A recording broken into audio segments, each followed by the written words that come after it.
Hi, this is Ty Hyderali. I'm a plaintiff's lawyer and we concentrate in employment law in New Jersey and New York.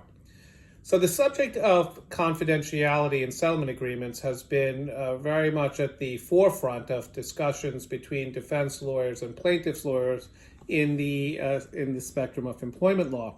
In March of 2019, the New Jersey Law Against Discrimination was amended to, in essence, state that in cases where there's a claim of discrimination, if there is, the parties can agree to keep the terms of the settlement agreement confidential. However, if the employee discloses the settlement and terms and identifies the employer, then the employer can also disclose information about the settlement agreement, therefore undercutting the efficacy of the confidentiality agreement.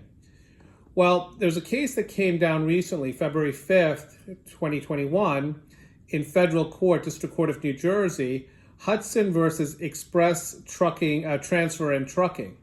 And in that case, there was an FLSA claim, which is the Fair Labor Standards Act. And the purpose of that claim in this case was to address the failure to pay overtime to Dorian Hudson.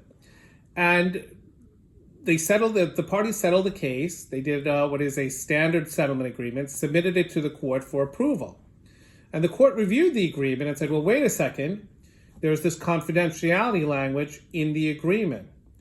And really focused on the FLSA, the Fair Labor Standards Act provision, and said the FLSA has a purpose which is broad and remedial, and this confidentiality agreement really undermines the essence of the FLSA. And it allows employers to retaliate against employees by claiming they're violating the confidentiality agreement and then pursuing action against them. And the court said to the attorneys, tell me why I should not strike the confidentiality clause from the settlement agreement before the court approves it. So the court has really put it back to the lawyers to say, justify the existence of the confidentiality agreement. So the ball now shifts to the lawyers to send their submissions to the court, and we'll see what the court does with it. But certainly this is one of the first cases in New Jersey that questions whether confidentiality agreements are enforceable when you're settling claims under the FLSA.